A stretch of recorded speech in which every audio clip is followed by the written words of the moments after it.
Why was she always invisible at the briefing table?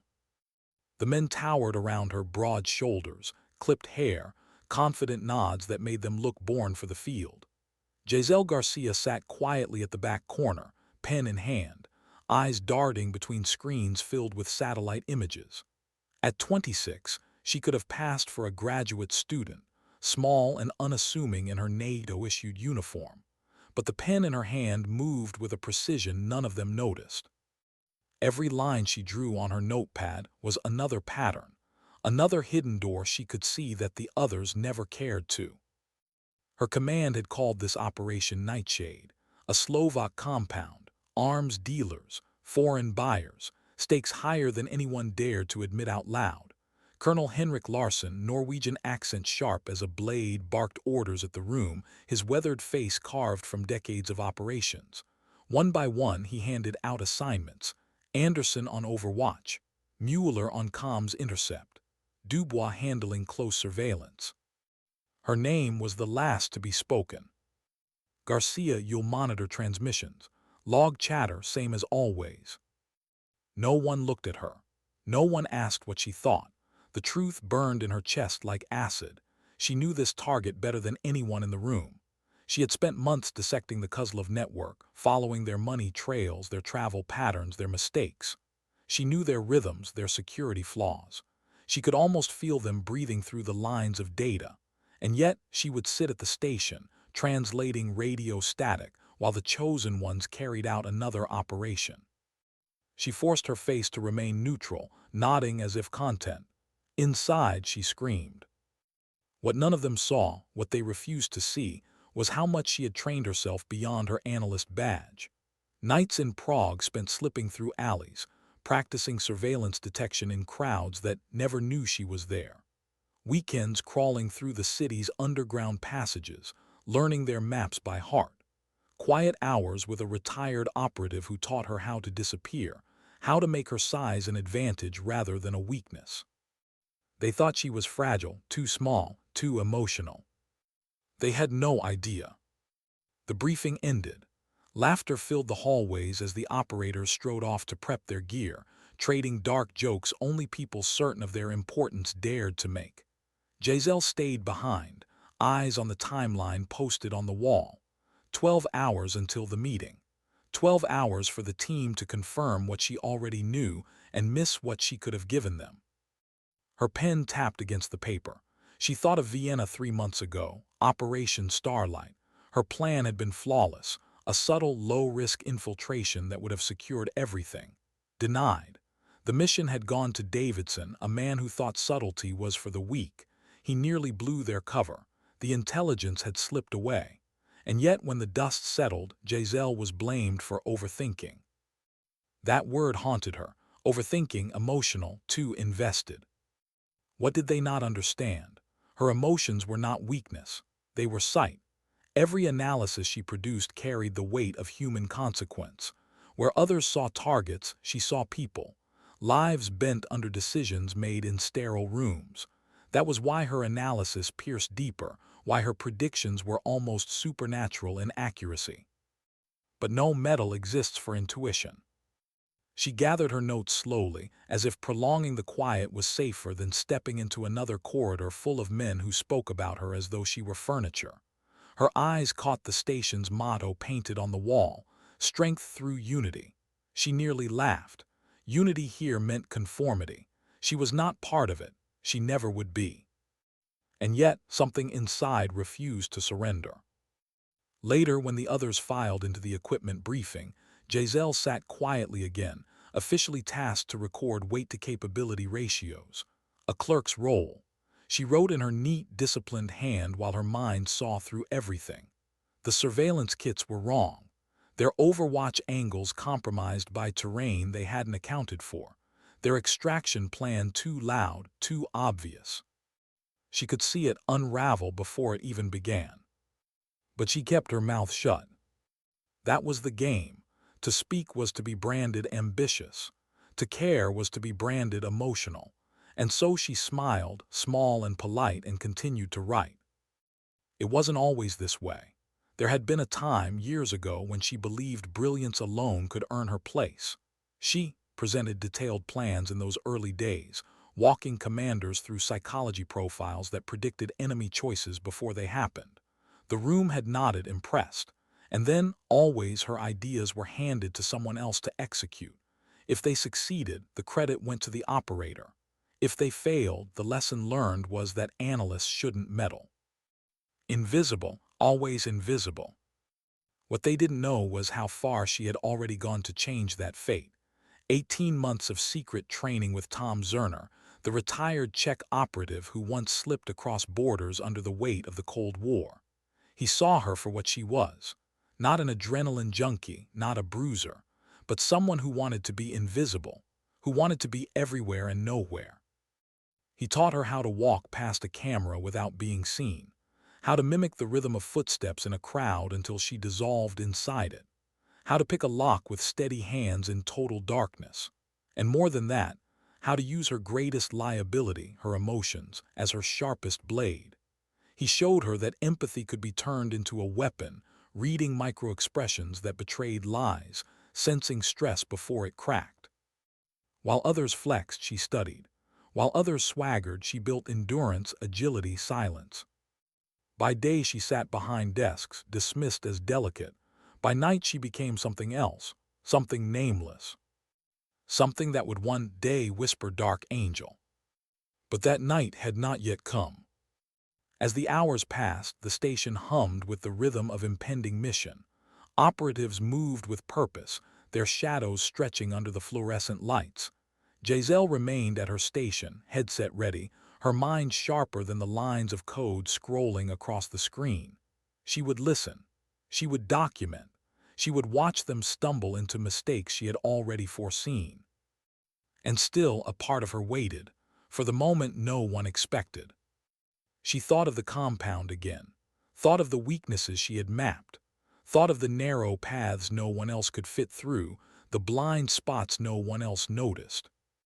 Her hand clenched into a fist, unseen under the desk. If only they would let her prove it. But in the silence of her own mind, she knew no one would ever give her permission. If her moment came, it would come because she took it. And as the night crept closer, and the clock ticked toward the hour when the shadows in Slovakia would stir, she felt a strange calm settle in her chest. Because something inside whispered what no one else dared to. This time, maybe the mission wouldn't belong to them. This time, maybe it would belong to her. Why did her warnings always sound like noise to them? The afternoon equipment briefing was another performance of certainty. Anderson lifted a surveillance kit, nodding like it was a trusted weapon. Mueller rattled off specs about comm intercepts as if they could bend the enemy with bandwidth alone. Dubois cracked jokes about extraction routes, his confidence filling the sterile room like smoke. Jazelle sat in the back row, pen tapping against her notes. Officially, she was here to record gear distribution for post-mission analysis. Unofficially, she was watching a disaster being loaded piece by piece into rucksacks. She wanted to say it. The terrain around the compound would choke their signals. The cameras Anderson carried would fail in low-visibility ridges. Their extraction plan assumed silence where there would be echoes, shadows where there would be floodlights. But she stayed quiet. Major Kane turned, glancing her way. "Garcia, you'll log weight-to-capability ratios for the after-action review. Make sure procurement gets your numbers." A clerk, that's all she was to him. Her pen moved obediently. Numbers filled the page, but her mind wrote different equations, ones that ended with operatives caught in crossfire or worse, returning with intelligence so partial it would be almost useless. She thought of Operation Whisper, the German surveillance debacle. She had warned Larson then, too. She had spotted flaws, mapped risks. He had waved her off, voice sharp with authority. Leave the tactics to those with field experience. Hours later, the team had stumbled into the very trap she had described. Only luck saved them. And afterward, no one said, "You were right, Garcia." No, she had overheard Davidson smug over beers, Maybe she should stick to her translations, leave the real work to us. The words still stung. The station's motto hung on the wall, strength through unity. She almost laughed again. Strength here meant hierarchy. Unity meant silence. But silence was suffocating her. As the briefing ended, operatives clapped each other on the back. Voices boomed with confidence. They left in packs, their boots heavy on the tile. Jazelle remained seated, alone, staring at the mission timeline glowing on the screen. 6 hours until deployment. She saw it all in her head, the positions, the blind spots, the pulse of a compound bristling with paranoia. The Kozlov network had been waiting for them. She could feel it in the patterns of intercepted chatter, in the timing of shipments, in the subtle irregularities of their logistics. These were not men careless enough to leave doors unlocked. But that was exactly how her colleagues were approaching it. Her pulse thudded, not fear, not yet, something else. That gnawing mix of frustration and anticipation that had lived inside her since Vienna. If they missed the truth tonight, it wouldn't just be another wasted mission. It would be another fracture in the armor meant to protect half a continent. And still she would sit in her chair, headset on, invisible.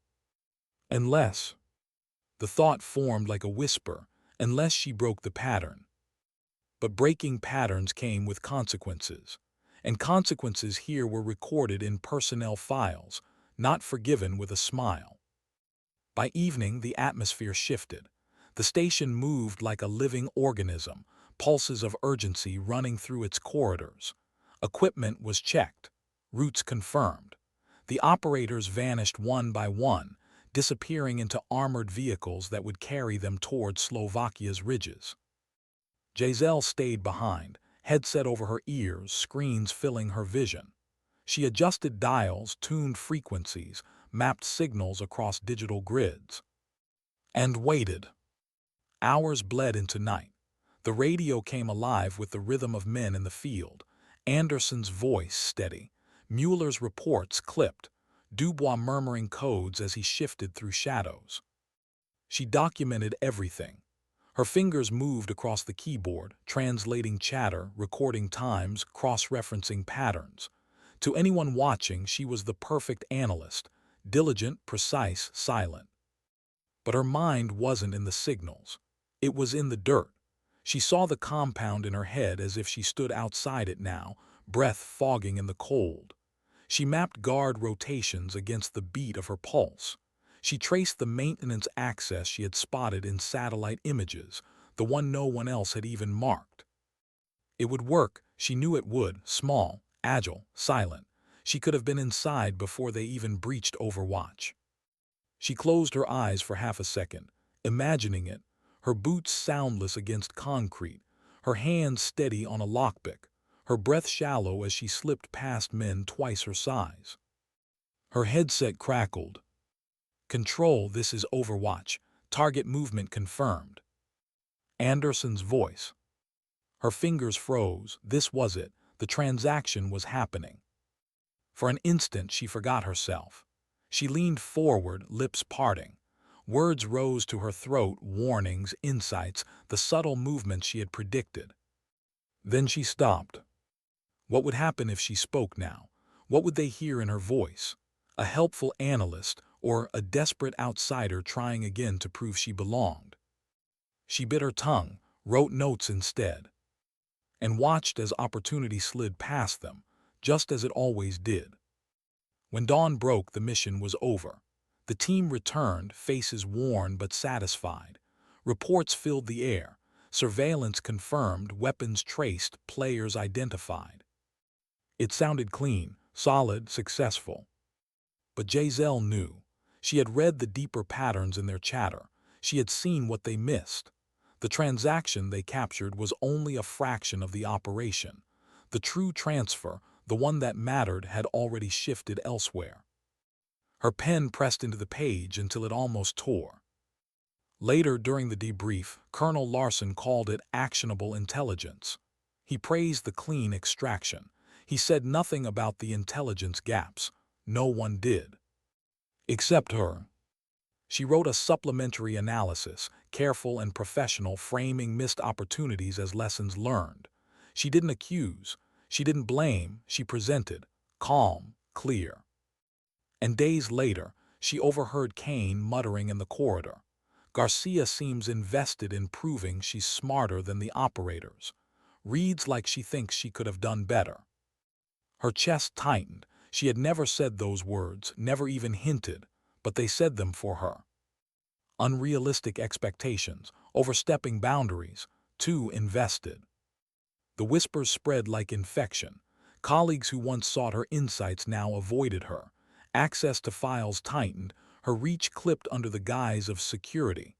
Conversations paused when she entered the room. She was being isolated. And the worst part was knowing why, because she had been right. Her excellence was becoming evidence against her. By the time Thursday dawned gray over Prague's cobblestones, she knew what was coming.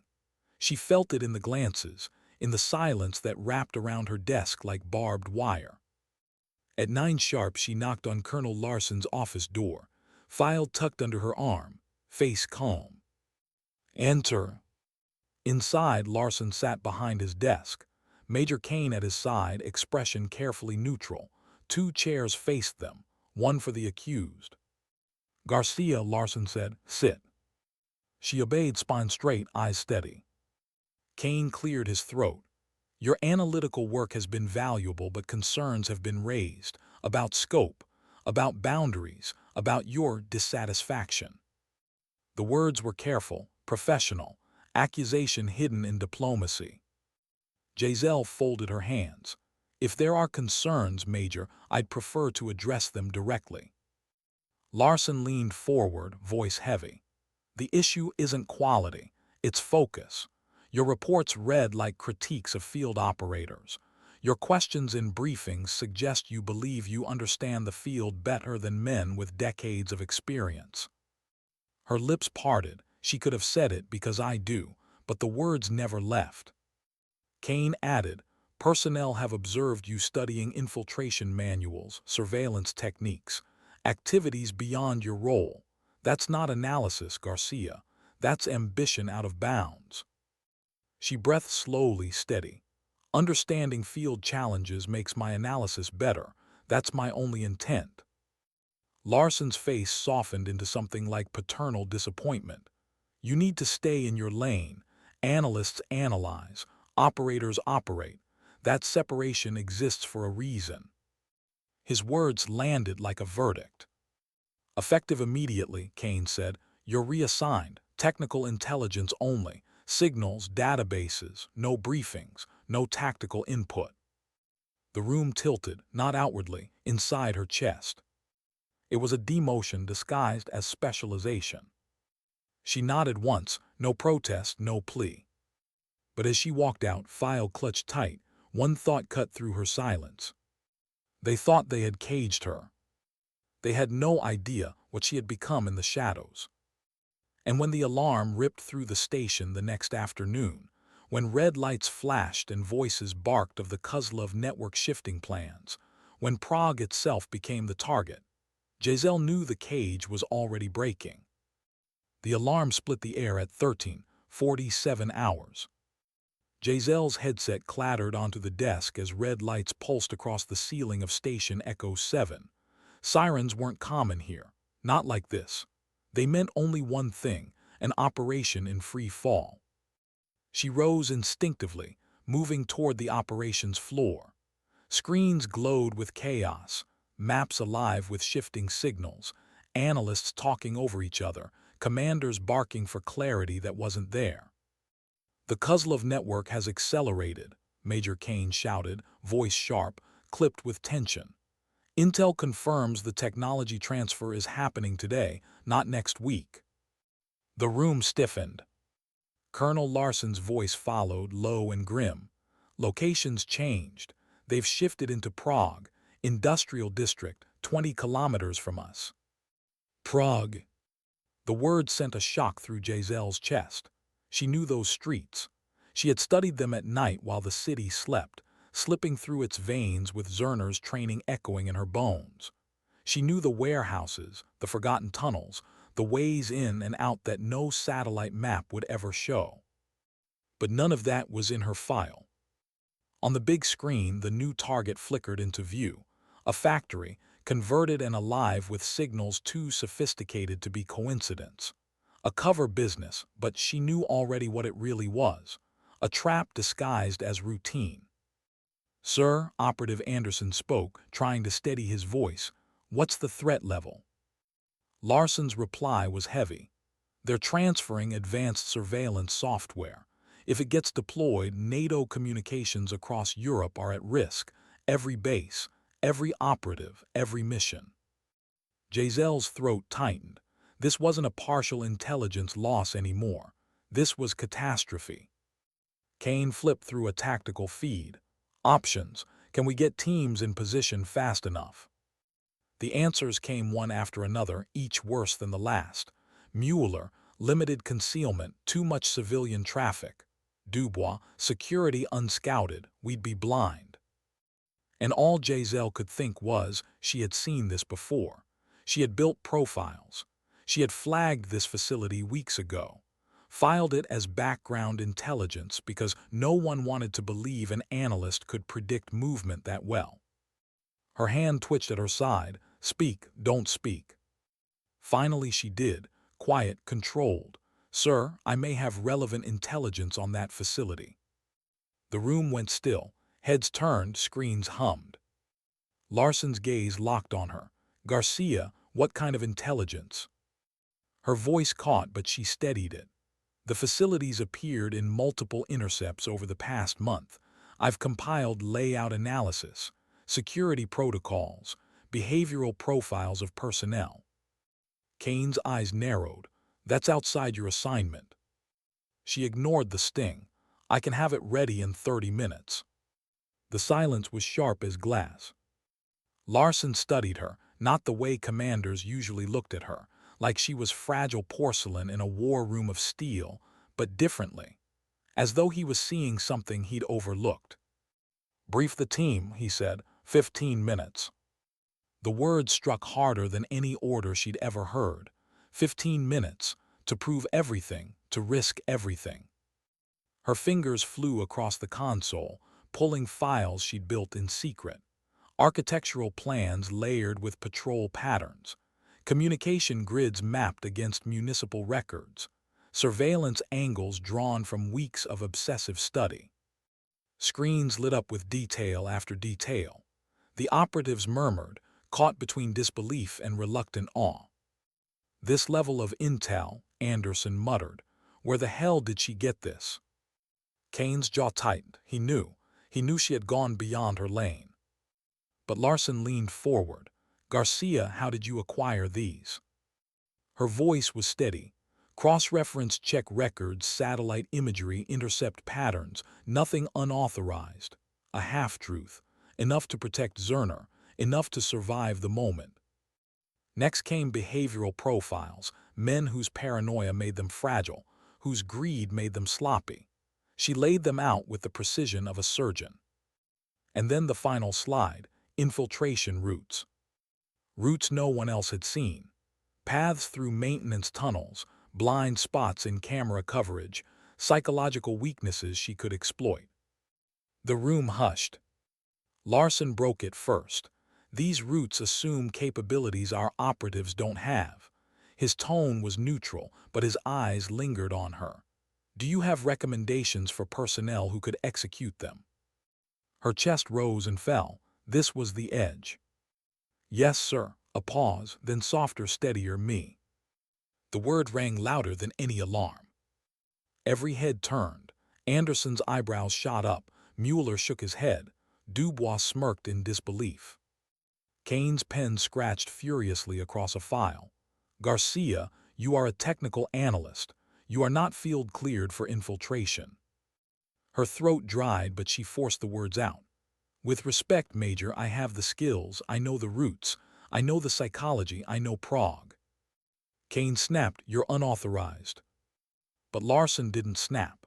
He watched her with that unsettling new gaze, as if he was weighing a risk against an impossibility. The debate spun around her policy, precedent, safety. Her plan was audacious, dangerous, unconventional. And yet, with every second they hesitated, the window narrowed. Finally, Larson raised a hand. Silence fell. "Garcia," he said. "Authorization granted, reconnaissance only, no confrontation, radio every 30 minutes, 2 hours inside, then extract." The words knocked the air from her lungs. "Granted." Kane leaned forward, voice sharp. "Sir, this is reckless. She's never—" "Enough," Larson cut him off. The decision was made. And just like that, the cage around her shattered. She moved toward the equipment room, heart hammering, hands steady. Every strap she tightened, every tool she checked, felt like a lifetime of hidden training unfolding into daylight. She wasn't invisible anymore. Not tonight. Hours later, the tunnel swallowed her. Damp concrete pressed against her shoulders as she slid through spaces no commando could have fit. Pipes rattled overhead. Dust clung to her hands. She moved like she had practiced 100 times under Prague streets. Small, silent, smoke through stone. At 19:04 hours, her whisper broke through the comms. "Dark Angel to control, approaching target location." Control's reply crackled. "Confirmed, Dark Angel, maintain stealth, 2-hour window, recon only." She smiled faintly at the call sign, Dark Angel. It wasn't official, not yet, but it was hers. Ahead, the facility loomed. Voices echoed through thin walls. She pressed a sensor to the surface, recording every vibration, every word. Her blood chilled. This wasn't just software. This was deployment. Real-time communication intercept. NATO networks compromised the moment the deal closed. She breathed slow, calm, then whispered into the comm, "Control, Dark Angel reporting critical escalation. Target software includes immediate deployment capability. Threat is now." The line crackled back, "Acknowledged, recon only, do not exceed parameters." But her mind already knew the truth. Recon wasn't enough. Watching wasn't enough. Not when the consequences stretched across Europe. Her eyes swept the utility room, the access panels, the power lines, the communication junctions. She saw vulnerabilities. She saw levers to pull. She saw possibilities. Her hand hovered over the switch.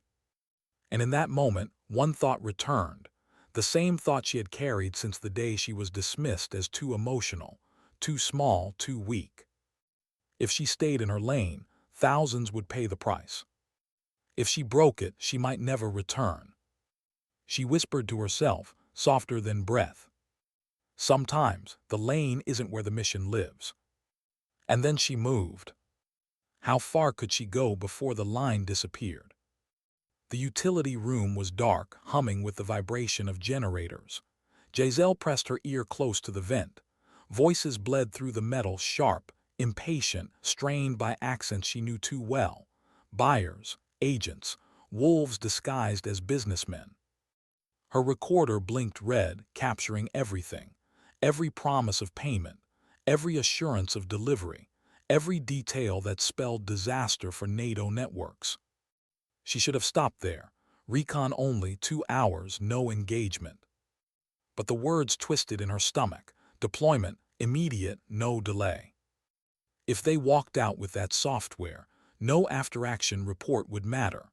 By the time Larson and Kane debated protocol, NATO communications would already be compromised. She could feel her heartbeat echoing in the room, slow, controlled, but behind the calm the storm was building. Her hands moved to the panel on the wall, maintenance access, power distribution, communication lines, all the things security planners never thought a fragile analyst would understand. Her fingers traced the circuits, the way Zerner had taught her in those nights under Prague streets. She could create ghosts here, phantom signals, shadows that weren't real but looked real enough to men already poisoned by paranoia. She slid a tool into the console, rewired 3 points, tapped the comm. And waited. Inside the meeting, the tone shifted. One of the buyers, a man with a clipped Russian cadence, stopped mid-sentence. His voice tightened. "We are being watched." The room froze. Another voice, lower, angry. "Impossible. Location is secure." "No," the Russian insisted. "Signals are spiking. Someone is here." Jazelle closed her eyes. It was working. The phantom signals she injected into their system mirrored external surveillance, exactly what their paranoid minds expected to find. She leaned closer, steadying her breath. "Push them. Don't show your hand. Let them destroy themselves." Minutes stretched like wire. Voices escalated. Buyers accused sellers. Sellers swore loyalty. Paranoia clawed the table apart. Her calm crackled in her ear. "Dark Angel report," Kane's voice, sharp, suspicious. She whispered back, careful not to reveal her intervention. "Control, target meeting showing signs of disruption. Buyers questioning operational security. Transaction unstable." A pause, then Larson's voice, calm but urgent. "Continue observation, extract on schedule." He didn't know. He thought she was just watching. And maybe that was safer, for them, for her. But inside the room, tension exploded. A chair scraped violently. Fists slammed the table. The Russian buyer's voice rose. "This is compromised. You think I risk my state's money on an exposed operation?" The Kozlov representative tried to calm him, but suspicion had already spread like fire through dry grass. One man stormed toward the exit, muttering about surveillance. Another shouted about betrayal. Jazelle's fingers gripped the vent. Her pulse raced. It was working. They were breaking apart. But then another sound. Footsteps, heavy, purposeful, moving toward the utility hall. Her breath caught. Someone had heard something. She froze against the wall, every muscle screaming silence. The door handle turned. Her knife was in her palm before she even realized it, small and black. The kind Zerner had told her to carry, not for show, but for survival. The door creaked, light spilled in. A guard. His eyes swept the room, suspicion sharp. For a moment Jazelle's world shrank to the width of that doorway, her size, her shadow, her breath. She remembered Zerner's voice. Sometimes survival isn't in strength, it's in being forgettable, invisible.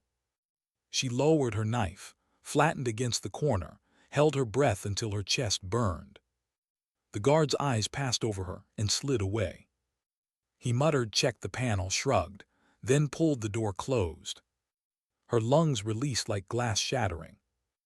Her knife trembled in her hand, not from fear, but from restraint, from the knowledge that she had been one heartbeat away from ending him, and that wasn't who she wanted to be. She slipped the blade back, whispered into the calm, "Control, Dark Angel, situation volatile, extraction recommended." But even as she said it, she knew she wasn't leaving, not yet, because she could hear the deal collapsing inside the room. The Russian was demanding proof, proof that no surveillance existed, demanding the Kozlov men sweep the area. They would find nothing, but the doubt was already there, and doubt was more dangerous than discovery. Jazelle triggered one last signal loop, a false transmission bouncing through their comms. To them, it would sound like NATO ears pressed close. The Russian snapped, "Abort, we are done here." Chairs scraped, voices cursed, doors slammed. And just like that, the deal shattered. Her recorder blinked, full of everything NATO needed: names, voices, evidence, proof. She exhaled, slow, steady. The mission was broken, not by operators, not by brute force, but by shadows they never saw. By her. "Control," she whispered. "Dark Angel reporting, target meeting disrupted. No transaction completed, extraction commencing." The silence on the other end was thick. Then Larson's voice, low, confirmed, "Proceed." No praise, not yet, just confirmation, but she could hear it, the weight in his tone, the unspoken acknowledgement that something impossible had just happened. She slipped back into the tunnels, body brushing against damp stone, boots silent on rusted metal. Her chest rose and fell, not with fear but with something deeper. For the first time, she wasn't invisible. But she also knew the price of what she had done. Back at the station, they would ask questions. They would study her report. They would dissect every move, every detail. And when they realized she had gone beyond recon, beyond parameters, they would not see it as salvation. They would see it as defiance. And maybe they were right. But as she crawled back through Prague's veins, as the night closed around her, she whispered the words again. Soft, certain. Dark Angel.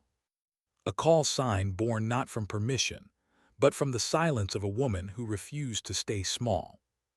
Why did victory feel like a verdict waiting to fall? The tunnels had barely released her back into the night when the first pang of unease struck. The mission had fractured, yes. The transaction disrupted, the Kozlov deal aborted, NATO's network spared for now. By every measure that should have mattered, it was success. But success in this world was never clean. By the time Jazelle stepped back into Station Echo 7, dawn was bleeding through the high windows. The ops floor was hushed, expectant, every head turning as she entered. Her uniform was dusted with concrete, her hands scratched raw from stone and rust, but her eyes were steady. Anderson looked at her as if seeing a ghost. Dubois muttered something under his breath. Mueller's expression was unreadable, but his silence cut deeper than words. Colonel Larson stood at the far end, arms crossed. His face was carved in stone, but his eyes held something else, a flicker of recognition. Major Kane broke the silence first. Report. His tone wasn't curiosity, it was accusation waiting to be confirmed. Jazelle held up the recorder. Full capture, voices, identities, proof the transaction was aborted. Her voice was even, almost calm, but her fingers tightened around the device until her knuckles whitened. Kane took it, slid it into a console, and pressed play. The room filled with voices from the factory, Russian threats, Kozlov denials, curses in 3 languages, the argument building, the collapse. Every detail she had described now filled the air, indisputable, irrefutable. When it ended, the room was silent. Anderson shook his head slowly, as if recalibrating the world. How did she? Kane cut him off, his jaw tightened. Methods, Garcia explained them. Her heartbeat drummed in her ears. This was the moment. I monitored internal communications, mapped their paranoia against known profiles, injected phantom signals to destabilize trust. Kane's pen snapped against the desk. That is not reconnaissance. That is active disruption, unauthorized engagement. Her voice didn't rise, but each word was steel. It prevented NATO-wide compromise. Kane leaned forward, eyes sharp with the kind of anger that wasn't about rules but about control. You exceeded orders. You risked exposure. You disobeyed protocol. And then Larson's voice broke through, low, measured. She saved us. The words fell heavy. The entire room stilled. Kane turned, disbelief flashing in his eyes. Sir. Larson's gaze didn't waver. The Kozlov network was dismantled tonight not by force but by fracture. That fracture exists because of her. No one spoke. Jazelle kept her face neutral, though inside, her chest trembled with something she had never felt in these walls. Vindication. For once, someone had said it aloud. But Larson wasn't finished. He stepped closer, his voice quieter, almost reflective. Garcia, I don't know where you learned to do what you did, but make no mistake, it changes everything. She held his gaze steady. With respect, sir, it changes nothing. I'm still here. I'm still the analyst you overlook. A faint shadow crossed his expression. Not anger, not disappointment, something else. Resignation, maybe. Kane's voice cut through again, sharp as a blade. This is insubordination, Colonel, if we normalize this. Larson raised a hand. Enough. But the damage was already done. Jazelle could feel it. Even as her actions were acknowledged, the walls were closing tighter. Every look in the room carried weight, suspicion, awe, envy, fear. She was no longer invisible. She was dangerous. The debrief ended with official language carefully sterile. Operation disrupted. Target intelligence secured. No casualties. Mission classified successful. But the unofficial language hung louder in the air. Analyst went rogue. Analyst broke orders. Analyst crossed the line. Later, alone in the corridor, Jazelle leaned against the cold wall, her breath finally unsteady. The adrenaline drained, leaving only the ache of exhaustion. Her hands trembled as she pressed them to her face. She thought of the guard in the utility room, how close his eyes had come, how her knife had trembled, how easily the line could have been crossed not just in protocol but in blood. She hadn't killed him, she hadn't wanted to, but the possibility lingered, a shadow she couldn't shake. Her comm buzzed, a text, unmarked sender, just 4 words, "You did it, Angel." Her pulse stopped. Zerner. He was the only one who called her that without hesitation, without command authority, without suspicion. She typed nothing back, just stared at the words until the screen dimmed. In the days that followed, the atmosphere shifted. On the surface, life at Echo 7 returned to rhythm, briefings, signals, reports. But underneath, the current pulled sharp. Operators who once ignored her now watched her with sidelong glances. Analysts whispered when she passed. Some looked at her with respect, others with unease. Kane avoided her except to assign technical drudgery. No more tactical briefings, no more open questions. She was being folded back into her box. But Larson, his silence grew heavier. He didn't confront her, didn't chastise her, but his eyes lingered in meetings, thoughtful, as though weighing a puzzle he hadn't solved. And then came the summons. A plain envelope, her name typed in black, no insignia. Inside, an order. Temporary assignment, forward operating cell, unmarked location, departure 400. No explanation, no briefing, just a line of ink that felt like exile. Her fingers tightened on the paper. She had crossed the line, and now they were moving her. But the strange thing was, she didn't feel fear. She felt ready. Because for the first time, the mission wasn't just theirs. It was hers. Why did the drive feel more like a disappearance than a deployment? The car left Prague before dawn, windows tinted, silence thick. Jazelle sat in the back seat, hands folded in her lap, watching the world blur past. No briefing, no mission outline, just the order in her pocket, the ink still pressing against her skin like a scar. The driver never spoke, not once. Only the hum of the engine carried them through forests and valleys, deeper into isolation.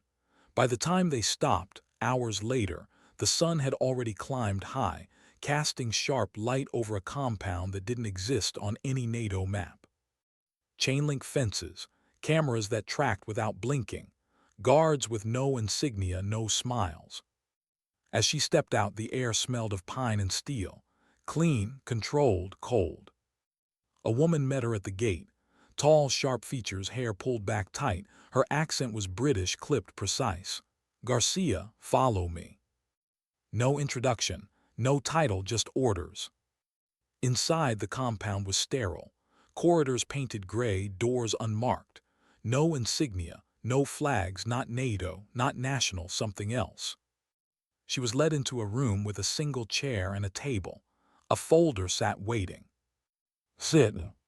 Jazelle obeyed, spine straight, hands steady though her pulse raced. The woman opened the folder. Inside, transcripts of Prague, her own voice whispering Dark Angel into the comm, lines of her report, notes she hadn't thought anyone else had seen. "You broke protocol," the woman said. Her tone was neither accusatory nor admiring, just fact. "Yes." "You disobeyed orders." "Yes." "You destabilized an enemy operation." "Yes." The woman studied her for a long moment. Why? Jazelle breathed slowly, choosing the truth. Because observation wasn't enough. Because what I saw, if I stayed in my lane, thousands would have paid the price. The woman leaned back, folding her arms. Her gaze didn't soften, but it didn't harden either. You understand that's not how militaries work. I understand, Jazelle said quietly. That's not how survival works. For the first time, the woman's lips curved, just barely. Not a smile, something sharper. You're not here to be punished, Garcia. The words landed like a stone, dropped into still water. Then why am I here? The woman closed the folder. You're here because you broke the rules and succeeded. Command doesn't like that. But there are others who see it differently. They believe someone like you doesn't belong behind a desk. They believe you belong in places where rules bend, where visibility is death, where silence is survival. The words echoed, not a punishment, a test. Who are you? Jazelle asked. The woman's answer was flat. We don't use names here. For the next days, Jazelle's life became rhythm stripped bare. No insignia, no ranks, just drills. Surveillance runs through forests at dawn. Escape and evasion exercises under floodlights. Hours in interrogation chairs, learning how to survive silence and lies. Every skill Zerner had taught her was dragged into the light, sharpened, stretched, broken down, rebuilt. She moved through crowds in nearby villages, tasked to steal information without leaving a trace. She memorized entire rooms in seconds, reciting details blindfolded. She was hunted through woods by men twice her size, caught only when she chose to be. And at night, when the compound went silent, she lay awake in her narrow bunk, staring at the ceiling. What was this place? Who ran it? Was she being shaped into something or tested to destruction? The whispers among recruits were inconsistent. Some said it was NATO's unofficial arm. Others swore it was deniable, a ghost unit used only when failure wasn't an option. Jazelle said nothing. She listened, she watched. But inside, she wrestled with a storm. Every day she proved herself. Every day she grew sharper, stronger, more silent. And yet a voice gnawed at her. At what cost? She remembered the guard in Prague, the knife in her hand, the choice she had made not to end him, the choice she might not always have. She didn't want to become someone who measured worth in lives taken. And yet every drill seemed designed to strip hesitation away. On the 10th day, they gave her a pistol. The woman with the sharp features stood before her, holding the weapon out like an extension of judgment.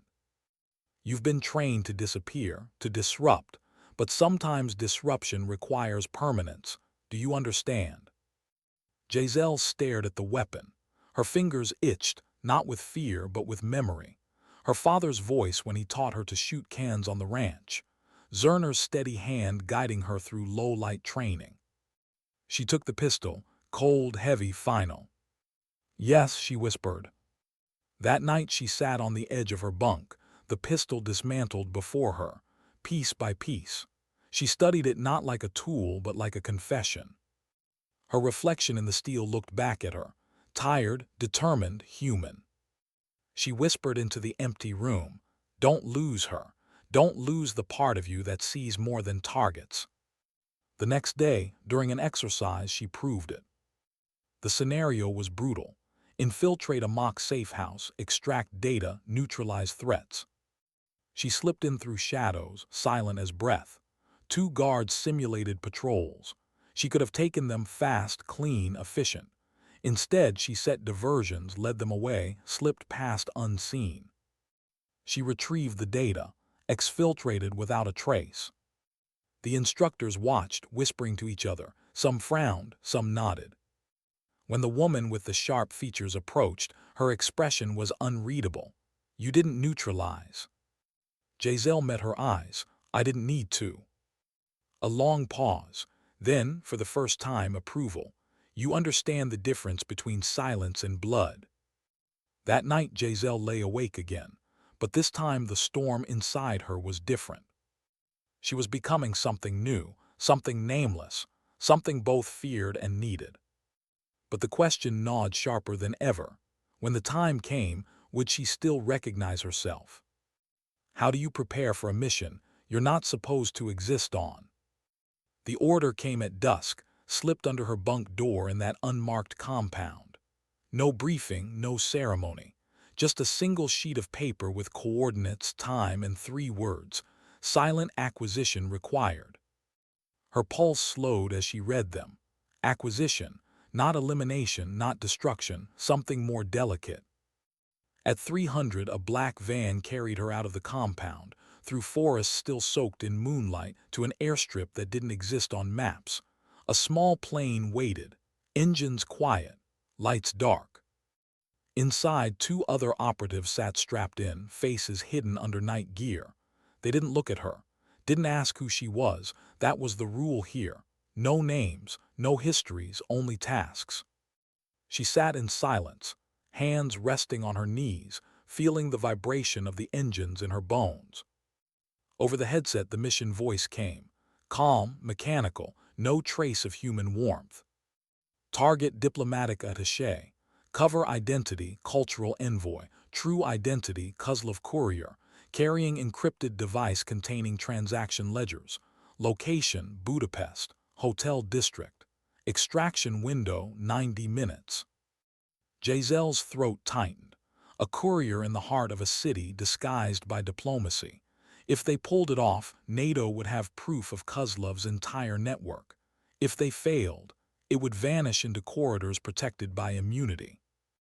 The voice continued. Rules, no public disruption, no trace of force. Neutralization only if exposed. The courier must not know you exist. She closed her eyes. This wasn't infiltration through tunnels anymore. This was silence in the open. Hours later, Budapest opened before her. Crowded streets, neon lights, the river glinting under moonlight. A city alive, unaware that shadows were threading through its veins.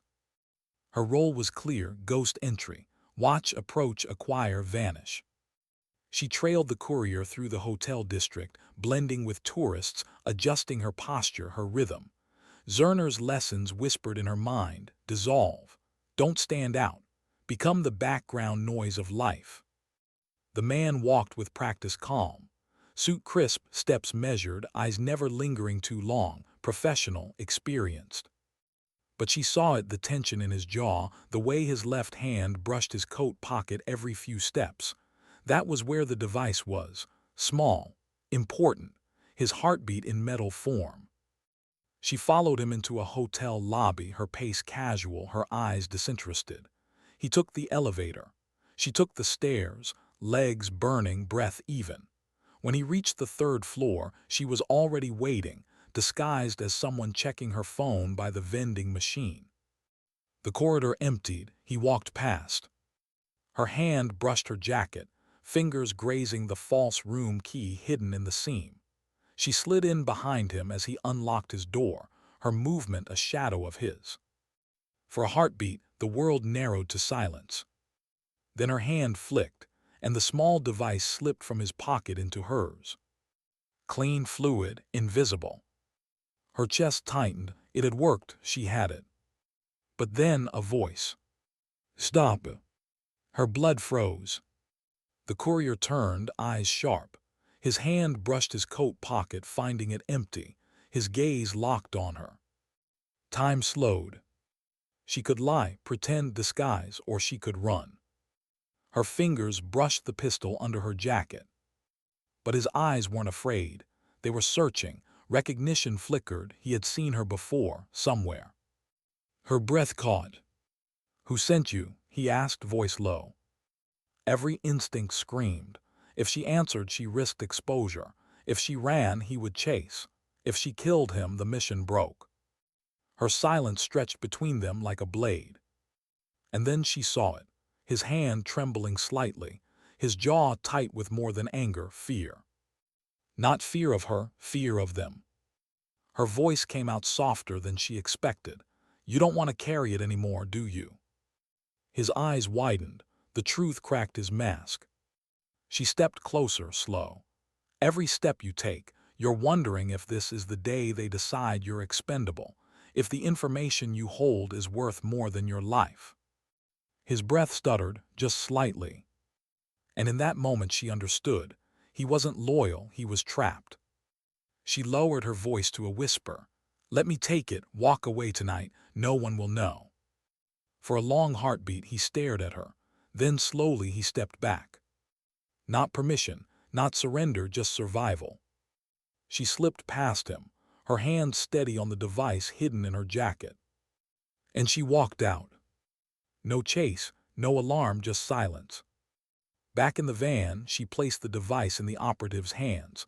No words were exchanged. No congratulations. Just the hum of tires as Budapest slipped behind them. But inside she trembled, not from fear, from the choice she had made. She could have ended him. She could have silenced the courier forever. But she hadn't. She had chosen dignity over blood. And as the van carried her into the unknown night, she realized something dangerous. She wasn't just surviving missions anymore. She was rewriting them. What does it mean to carry a name you were never meant to have? The flight back from Budapest was silent. No debrief. No congratulations. The other operatives sat motionless, faces hidden behind anonymity. The device sat in a sealed case between them, humming with secrets that could redraw maps. Jazelle kept her hands folded, her mind caught on the courier's eyes. The flicker of fear, the unspoken plea. She had seen him as more than a target, and in that decision she knew she had chosen a path no manual could sanction. When the van pulled into the compound hours later, dawn breaking pale across the tree line, the air was already heavier. Waiting. The woman with the sharp features met her at the gate. "Garcia, follow." No time to breathe. No time to rest. Just the cold corridors again, the gray walls pressing in. Inside the debrief room, Colonel Larson sat waiting. The sight jolted her chest.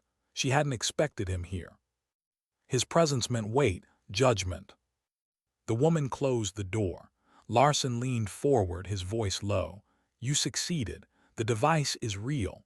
The ledgers confirm Kozlov's network across 6 states. He paused, studying her face. "But you didn't neutralize the courier." The words hung heavy. Her throat tightened. He wasn't a loyalist, he was afraid. Killing him would have achieved nothing. Kane's voice cut in from the shadows. She hadn't even realized he was there. It would have ensured silence. Now there's a risk. Her chest burned. The risk was in leaving the network intact. "I brought you everything. That's what matters." Kane's tone sharpened. "You brought us questions. Questions about how far you're willing to bend rules. Questions about whether you follow orders or yourself." Larson's gaze lingered, quiet, unreadable. Jazelle's pulse slowed. "You don't want me to follow orders. You want me to follow outcomes. You just don't want to admit it." The room stilled. Kane's jaw clenched. "You're unstable." Her voice softened but didn't break. "No, I'm human, and that's what they'll never predict." For a long moment, no one spoke. Then Larson exhaled, dismissed Garcia. She rose, but his eyes held hers longer than they should have, as if he knew she had crossed beyond their control. That night back in her bunk, the silence pressed heavy. No orders came, no missions, just the echo of everything unspoken. Her comm buzzed, a message. Unmarked, simple. "They're afraid of you now. That's how you know you've become what they need." Zerner. Her chest ached. She set the comm down, staring into the dark. She thought of every step that had led her here, the ignored warnings, the whispered doubts, the knife she hadn't used, the courier she had spared. She thought of the word that had followed her since Prague. Dark Angel. A call sign born not from glory, not from medals, not from permission. Born from the silence of someone who refused to vanish. She whispered it into the dark, not as defiance, not as pride, but as truth. The missions would come again, harder, bloodier. Some would demand silence. Some would demand sacrifice. Some would demand pieces of herself she wasn't sure she could keep. But tonight she knew one thing. She wasn't a ghost anymore. She was something they couldn't categorize, couldn't cage, couldn't control. And when history remembered these shadows, they wouldn't speak her name. But they would remember the absence she left behind. The silence that wasn't weakness, the silence that moved mountains. The silence of a dark angel. And in that silence, she found the only moral that mattered. Sometimes dignity doesn't speak. It simply acts.